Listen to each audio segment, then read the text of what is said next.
এর বাইরে আর কোনো কি নাই, ল নাই। একটা কথা বলে রাখি আজকের পূর্বাচলের আমার ভাই ও বোনদের, আমি এই পৃথিবীতে মানুষের আল্লাহ যত সুন্দর তাকে রূপবতী করেন না কেন, যত সুন্দর আল্লাহ রূপবান করেন না কেন, উচ্চতায় 5 ফিট 7 ইঞ্চি, সুঠাম দেহ, পেট বাহিরে নাই, কি সুন্দর চিকচিকে ফর্সা একটা যুবক অথবা যুবতী, পকেটে যদি টাকা না থাকে সে মনে করে রব তাকে কিছুই দেয় না।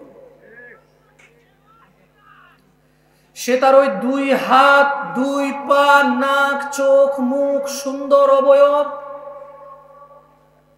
একটা সমৃদ্ধ পরিবারে জন্মগ্রহণ, একটা সম্মানী সম্ভ্রান্ত পরিবারে জন্মগ্রহণকে সে তুচ্ছ মনে করে, কারণ তার পকেট খালি।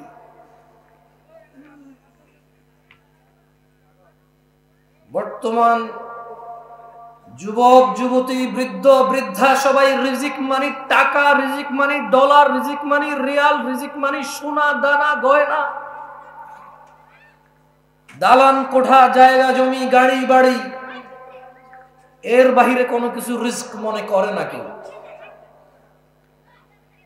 মানুষগুলো ভুলে যায় এই পুরো পৃথিবীর বিনিময়ে মানুষ 1 মিনিট বাড়তি বেঁচে থাকার ক্ষমতা রাখে না।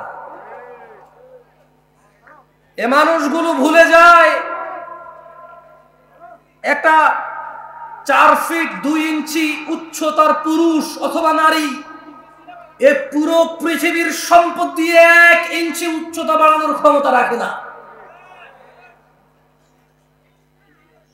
মানুষ তার যৌবনের রিজিককে অস্বীকার করে সম্পদের সামনে তুচ্ছ করে। সে ভুলে যায় 60-70 বছরের বৃদ্ধ পুরো পৃথিবী আর পৃথিবীতে যা আছে সব কিছু ঢেলে দিয়ে যৌবন ফিরাতে পারে না। যুবক তার যৌবন নিয়ে সন্তুষ্ট না, বৃদ্ধ তার এই যে 30-40-50 পর্যন্ত অন্যায় অপরাধ করেছে, এখন একটু নামাজ রোজা হজ যাকাত ভালো মন্দ কথাবার্তা নেক আমাল করে, সে যে 70 বছর বেঁচে আছে এটা যে তার জন্য বড় নিয়ামত, সেটাকে তুচ্ছ মনে করে। বাংলাদেশিদের কাছে টাকার উপরে কোনো রিজিক নাই,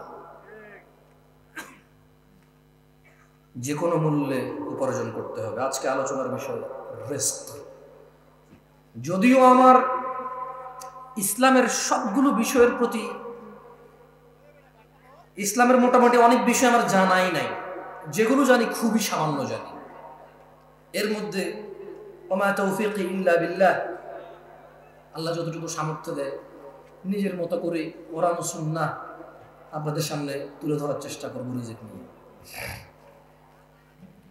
আল্লাহ সুবহানাহু ওয়া তাআলা বলেন কোরআনুল কারীম, আউযু বিল্লাহি মিনাশ শাইতানির রাজীম, ওয়ামা খালাকতুল জিন্না ওয়াল ইনসা ইল্লা লিয়াবুদুন, আর আমি সৃষ্টি করেছি জিন এবং মানুষ এজন্যই যে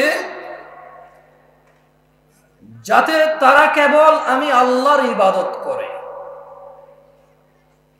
মা উরিদু মিনহুম মির রিজক ওয়া মা উরিদু আন ইউতঈমুন, আমি আল্লাহ এদেরকে সৃষ্টি করেছি শুধু ইবাদত করার জন্য, মানুষ আর জিনকে। মা উরিদু মিনহুম মিন রিজক, আমি আল্লাহর এদের কারো কাছে রিজিক চাই না। ওয়া মা উরিদু আন ইউতঈমুন, আমি এটাও চাই না যে মানুষ আর জিন মিলে কিছু করে আমাকে খাওয়াবে। ওয়া মা খালাকতুল জিন্না ওয়াল ইনসা ইল্লা লিয়াবুদুন, আমি মানুষ আর জিনকে সৃষ্টি করেছি ইবাদতের জন্য, কেউ আমাকে রিজিক দিবে অথবা আমাকে খাওয়াবে। আচ্ছা একটা কথা বুঝুন তো, এখানে আল্লাহ প্রথমে রিজিক বললো পরে খাওয়াম বললো, তার মানে ইসলামে খাওয়া দাওয়াকে রিজিক বলে না, তাআম বলে। কি বলে?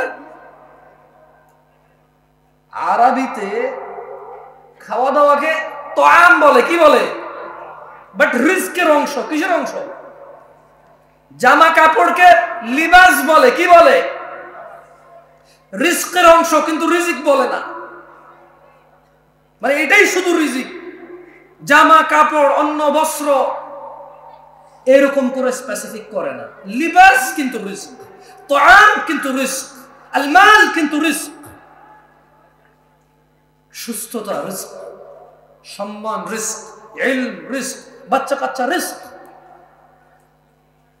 সো আমরা বাংলাদেশিরা কনফিউজড, আমরা দ্বিধাদ্বন্দ্বের মধ্যে ভুগতেছি যে সম্পদ নাই মানে কিচ্ছু নাই, সম্পদ নামে রিজিক নাই। আল্লাহ বলছেন ইন্নাল্লাহা হুয়ার রাজ্জাকু যুল কুওয়াতিল মাতিন, নিশ্চয়ই তিনিই তো রিজিক দাতা, প্রবল শক্তিধর পরাক্রমশালী।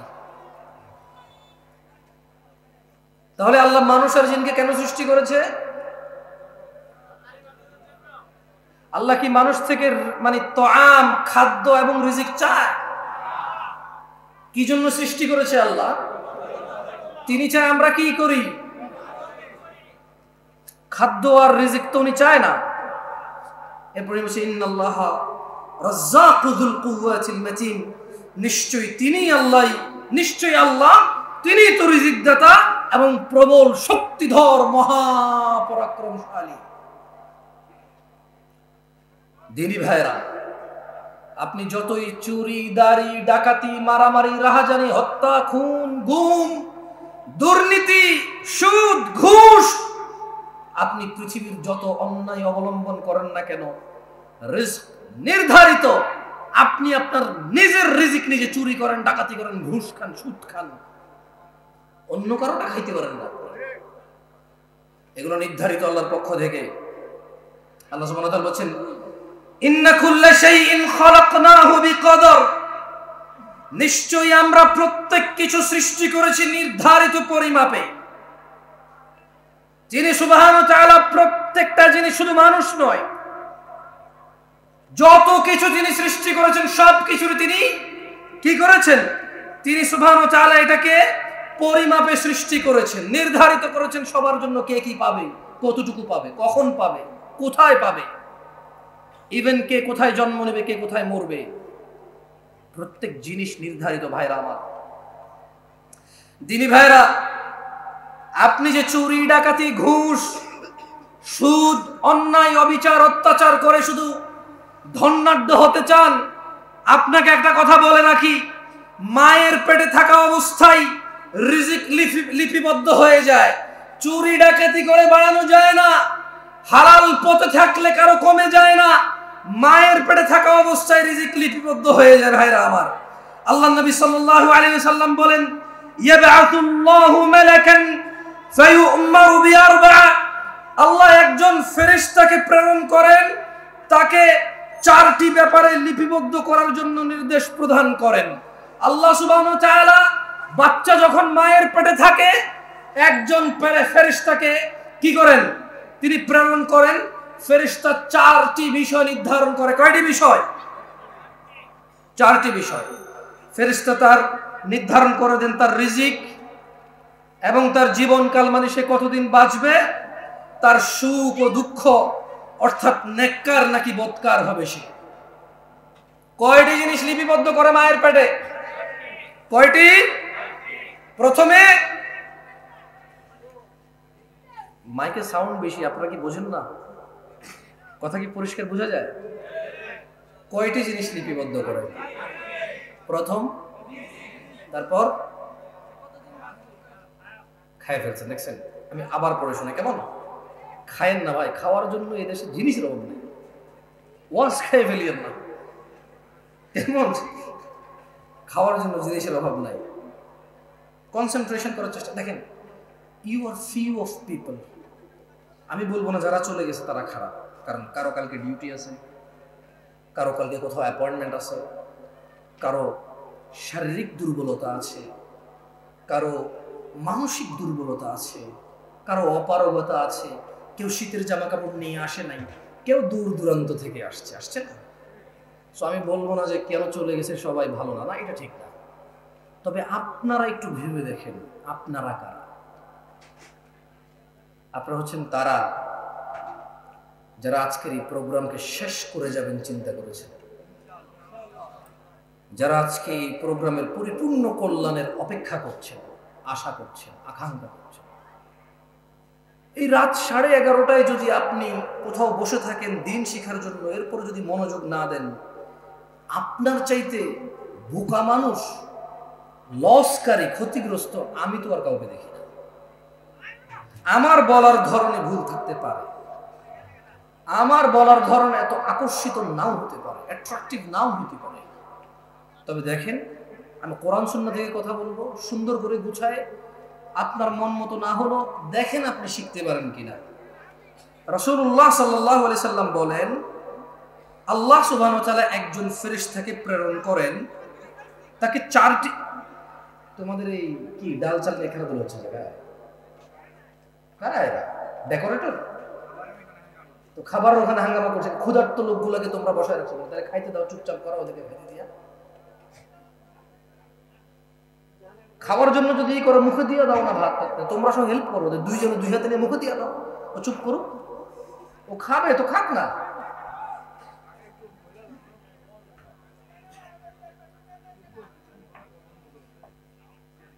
এভাবে তো ভাই কথা বলে, তোমরা হয় খাওয়াও নাইলে মানুষের বসো, আর খাওয়ালে চুপচাপ করে খাওয়াও, বলো যে চিল্লাবে তার নাই, বলো দাও।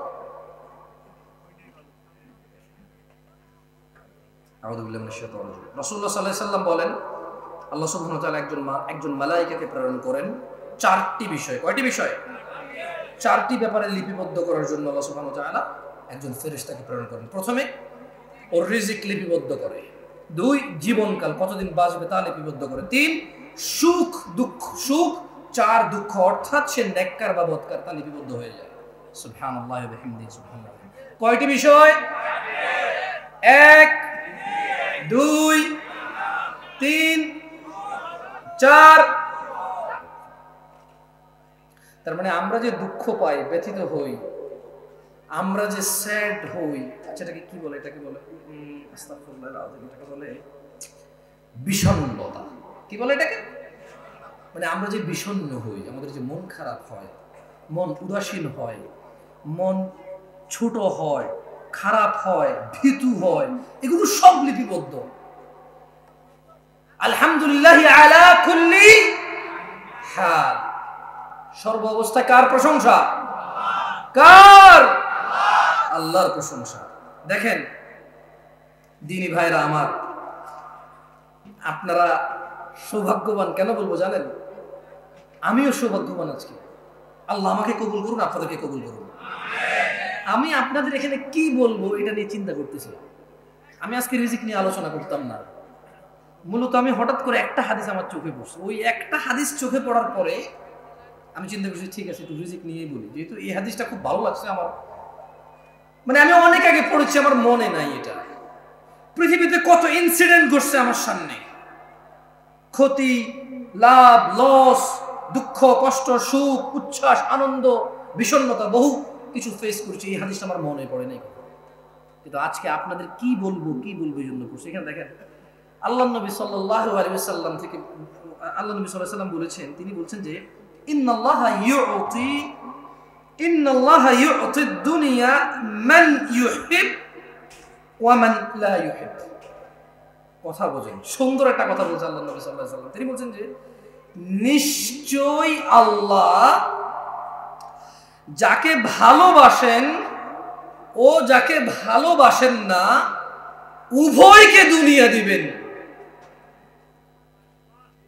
নিশ্চয়ই আল্লাহ যাকে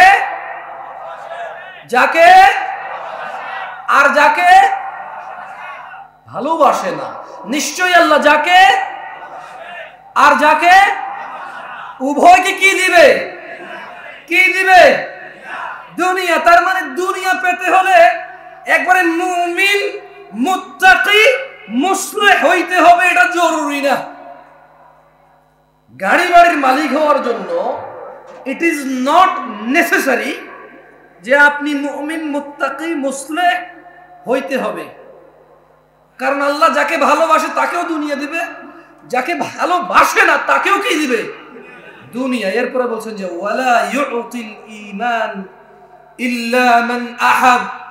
পূর্বাচলের মানুষ, আমি জানি না কোন বোন এখন উপস্থিত আছে কিনা, রাত প্রায় 11:30 প্লাস, রাত প্রায় 12টা বাজে। ও আমার ভাই ও বোনরা, এই হাদিসের দিকে একটু লক্ষ্য করেন। ইন্নাল্লাহা ইউতিদ দুনিয়া মান ইউহিব ওয়া মান লা ইউহিব। আল্লাহ দুনিয়া দিবে, গাড়ি দিবে, বাড়ি দিবে, সম্মান দিবে, সম্ভ্রম দিবে, সব কিছু দিবে, ক্ষমতা দিবে যাকে আল্লাহ ভালোবাসে আর যাকে ভালোবাসে না, উভয়কে। ওয়ালা ইউতিল ঈমান, কিন্তু আল্লাহ ঈমান দিবে শুধু তাকেই, ইল্লা মান আহাব, যাকে আল্লাহ ভালোবাসে শুধু তাকেই আল্লাহ ঈমান দেবে। আল্লাহর কাছ থেকে ঈমান পাইতে হইলে আল্লাহর ভালোবাসার উপযোগী হইতে হবে, এই ছাড়া ঈমান পাওয়া যাবে না। ঈমানদার তো অনেক দূরে, আল্লাহ ঈমানই দিবে না যদি আল্লাহ আপনাকে না ভালোবাসে। আল্লাহর ভালোবাসা পাবেন কিভাবে বলতে পারেন? আল্লাহ বলেন, কুল ইন কুনতুম তুহিব্বুনাল্লাহ। ও মুহাম্মদ সাল্লাল্লাহু আলাইহি ওয়াসাল্লাম, এদেরকে বলে দেন, ইন কুনতুম তুহিব্বুনাল্লাহ, যদি তোমরা আল্লাহকে ভালোবাসো, ফাত্তাবিউনি, আমি মুস্তাফা সাল্লাল্লাহু আলাইহি ওয়াসাল্লামের অনুসরণ করো, ইউহিব্বুকুমুল্লাহ, যদি আমি মুহাম্মদের অনুসরণ করো, ওই আল্লাহ আরশে আযীমের মালিক, উনি নিজেই তুমি বান্দাকে, সৃষ্টিকে ওই আল্লাহ নিজেই ভালোবাসবে। আল্লাহ ভালোবাসবে কাকে? জবাব ঠিক হয়েছে, এবার সবাই বলেন, আল্লাহ কাকে ভালোবাসবে? যে নবীর অনুসরণ করে। আল্লাহ কাকে ভালোবাসবে? আল্লাহ কাকে ভালোবাসবে? যে বাঁ হাতে খায় সে কি নবীর অনুসরণ করে? যে টাকনুর নিচে পড়ে সে কি রাসূলের অনুসরণ করে? যে দাঁড়িয়ে দাঁড়িয়ে খায় সে কি রাসূলের অনুসরণ করে? যে ডান পায়ে টয়লেটে যায় সে কি রাসূলের অনুসরণ করে? যে বাম পায়ে মসজিদে ঢুকে সে কি রাসূলের অনুসরণ